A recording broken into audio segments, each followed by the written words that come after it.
All right everybody, welcome all of you to आज का सवाल एपिसोड 11। और 11th एपिसोड में हम करने वाले हैं रॉकेट का profit.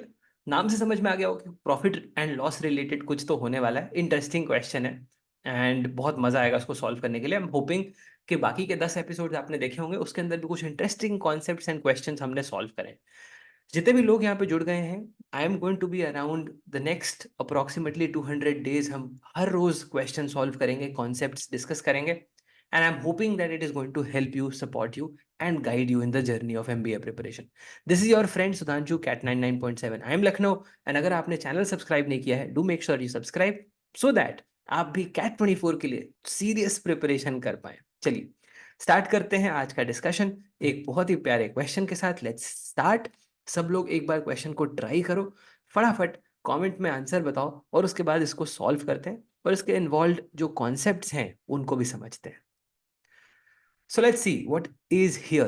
Rocket Singh buys 80 articles, each at 40 rupees, sells n of them at a profit of n%, and remaining 100 minus n, remaining at a profit of 100 minus n%. ठीक है।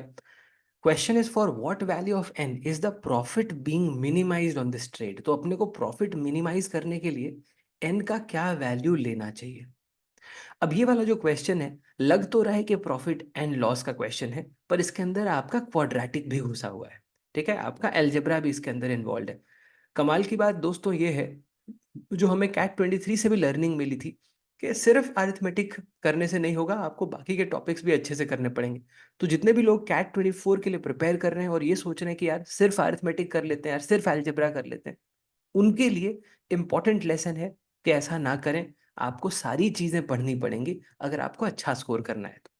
ठीक है, यहाँ पे जो इन्वॉल्व अलजेब्रा है वो मैं आपको समझा देता हूँ। हम लोग अलजेब्रा के बहुत सारे क्वेश्चंस करेंगे, क्वाड्रेटिक के बहुत सारे क्वेश्चंस करेंगे इस सीरीज में जिसका नाम है आज का सवाल। तो बहुत क्लैरिटी आपको वहां पे मिल जाएगी। तो चलिए देखते हैं कि यहाँ पे क्या एस्पेक्ट इन्वॉल्व है, क्या कॉन्सेप्ट इन्वॉल्व है, पहले वो समझ लेते हैं, उसके बाद क्वेश्चन को सॉल्व कर लेते हैं। ठीक है, सबसे पहले if you have a look, अगर मेरे पास कोई जनरल क्वाड्रेटिक इक्वेशन है, A x square plus B x plus C equal to zero, अगर ये जनरल क्वाड्रेटिक है, अगर मैं यहाँ से ये हटा दूं, ये अपना क्वाड्रेटिक एक्सप्रेशन बन गया। ये क्वाड्रेटिक एक्सप्रेशन को अगर मेरे को मिनिमाइज करना हो, ओके, क्वाड्रेटिक एक्सप्रेशन को अगर मेरे को मिनिमाइज करना हो या मैक्सिमाइज करना हो, अगर ए का वैल्यू अगर ए का वैल्यू पॉजिटिव है, जो एक्स स्क्वायर का कोएफिशिएंट है वो ए, वो वैल्यू अगर पॉजिटिव है, तो ये क्वाड्रेटिक का मैक्सिमम वैल्यू हमेशा क्या होगा, इन्फिनिटी होगा। इसका मैक्सिमम वैल्यू हमेशा क्या होगा, इन्फिनिटी होगा। और मिनिमम वैल्यू आपका x is equal to minus B by two A पे आएगा हमेशा। मिनिमम इसका फाइनाइट होगा और वो कहां पे आएगा, x is equal to minus B by two A पे आएगा। ठीक है, आप इसको आजमा के देख सकते हो किसी भी क्वाड्रेटिक के अंदर, आपको समझ में आ जाएगा। मैं एक और एग्जांपल अभी देके आपको समझाता हूं। अगर a का वैल्यू नेगेटिव है दोस्तों, तो आपका मिनिमा होगा माइनस इन्फिनिटी, और उस केस में आपका मैक्सिमा फाइनाइट होगा, और मैक्सिमा आएगा आपका कहाँ पे, वही minus B by two A पे। एग्जाम्पल के तौर पर x square plus 6x plus 11, ये क्वाड्रेटिक एक्सप्रेशन है। ये क्वाड्रेटिक एक्सप्रेशन को हम लिख सकते हैं x square plus 6x plus 9 plus 2। ये जो x square plus 6x plus 9 है, इसको x प्लस 3 होल स्क्वायर लिख सकते हैं प्लस 2। अब ये पूरे के पूरे एक्सप्रेशन को अगर ध्यान से देखें, अगर मैं x के अंदर बहुत बड़ा वैल्यू डाल दूं, तो ये पूरा का पूरा एक्सप्रेशन बहुत बड़ा हो जाएगा, मतलब इनफाइनाइट हो जाएगा। तो इसका मैक्सिमम वैल्यू तो इन्फिनिटी हो जाएगा। अगर इसको मिनिमाइज करना हो अपने को, तो जो आपका स्क्वायर वाला टर्म है, रिमेंबर जो स्क्वायर वाला टर्म है, उसका मिनिमम वैल्यू जीरो ही हो सकता है। कोई भी परफेक्ट स्क्वायर मिनिमम जीरो हो सकता है, जीरो से कम नेगेटिव पॉसिबल नहीं है क्योंकि परफेक्ट स्क्वायर है। तो ये आपका बेयर मिनिमम जीरो हो सकता है, जीरो से कम कुछ नहीं हो सकता। करेक्ट है।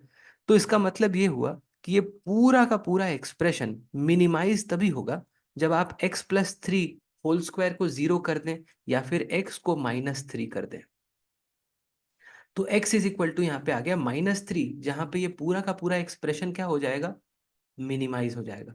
अब अगर इस एक्सप्रेशन को हम जनरल फॉर्म के पॉइंट ऑफ व्यू से देखें, अगर जनरल फॉर्म के पॉइंट ऑफ व्यू से देखते हैं, तो यहाँ देखो कि ax² प्लस bx+c में a की जगह पे 1 है और b की जगह पे 6 है। तो अगर मैं -b/2a कैलकुलेट करता हूं तो होगा -6/2 विच इज -3। तो -b/2a पे ही आपको मिनिमा या मैक्सिमा मिलता है किसी भी क्वाड्रेटिक एक्सप्रेशन में। Depending upon the value of a आपको पता चलेगा कि वो मिनिमा होगा फाइनाइट या मैक्सिमा फाइनाइट होगा, और दोनों में से एक इनफाइनाइट हो जाएगा। जैसे पहले वाले सिनेरियो में मैक्सिमा इनफाइनाइट है और दूसरे वाले सिनेरियो में मिनिमा इनफाइनाइट है। आई एम होपिंग कि ये जो बेसिक है ये आपको समझ में आया होगा। जब हम अलजेब्रा के अंदर चलेंगे, अभी तो हम अरिथमेटिक के क्वेश्चंस देख रहे हैं इनिशियली, आज का सवाल जो सीरीज है उसमें इनिशियली अरिथमेटिक के क्वेश्चन देख रहे हैं, फिर हम धीरे धीरे अलजेब्रा के अंदर चलेंगे।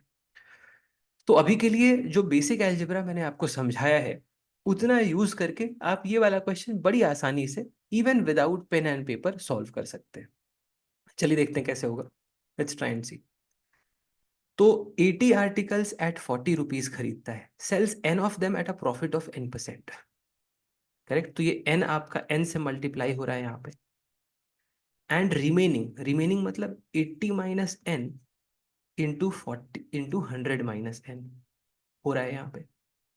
करेक्ट, तो अगर हम ध्यान से देखें तो यहाँ पे एक क्वाड्रेटिक बनेगा जहाँ पे ये -n इंटू -n, यहाँ से एक n² आ जाएगा और ये वाला एक n² है, तो आपके 2n² आ जाएंगे। 80 इंटू -n इंटू -100, यहाँ से एक -180n आ जाएगा। बाकी इसके आगे जो भी आए उससे अपने को कोई मतलब नहीं है, हमें सिर्फ ये बताना है कि n का क्या वैल्यू करने से ये पूरा का पूरा जो प्रॉफिट है वो आपका मिनिमाइज हो जाएगा। हमें आगे कुछ और करने की जरूरत ही नहीं है। हमने ये देख लिया कि भाई n² का कोएफिशिएंट पॉजिटिव है। करेक्ट, और यहाँ पे अपने पास n का कोएफिशिएंट हमको पता है, तो बस -b/2a करने से अपने को पता चल जाएगा कि कहाँ पे मिनिमाइज होगा। तो -b मतलब हो गया +180 डिवाइडेड बाई 2 इंटू 2, तो हो गया आपका 180/4 विच इज 45। तो आंसर हो गया इस क्वेश्चन का 45। आपका n का वैल्यू जब 45 होगा तो प्रॉफिट आपका मिनिमाइज हो जाएगा। आई एम होपिंग कि समझ में आया होगा। इसके अंदर मैक्सिमम लोग पूरा का पूरा कैलकुलेशन करते हैं जिसकी आपको जरूरत नहीं है। आपको पूरा का पूरा कैलकुलेशन तब करना पड़ेगा जब आपको एक्चुअल प्रॉफिट कैलकुलेट करना हो। जब आपको एक्चुअल प्रॉफिट कैलकुलेट नहीं करना है तो आपको सिर्फ वो कैलकुलेट करना है कि कहाँ पे आपका मिनिमाइजेशन हो रहा है, तो वो आप सीधा -b/2a से कर सकते हैं। आई एम होपिंग कि समझ में आया होगा। अगर मजा आया दोस्तों तो do make sure that you like this, share it with more and more people, that we can sort of benefit as part of the series that we are doing, which is आज का सवाल। आई am hopping कि मजा आया होगा। फटाफट अगर आपको मजा आया हो, कमेंट में आप और क्या एपिसोड्स में देखना चाहते हैं, आप और क्या कंटेंट या किस टाइप के क्वेश्चंस एंड कॉन्सेप्ट्स देखना चाहते हैं, जरूर हमें बताइए and we'll take it up. Thank you so much, guys, for joining in. And if you believe that you want to prepare in a personalized manner under the guidance of expert mentors and amazing people, I'm sure you can join MBA Litmus. And thank you so much, guys, for joining in. God bless. Take care. पढ़ाई करते जाइए. And I'm going to be around. God bless. Bye bye.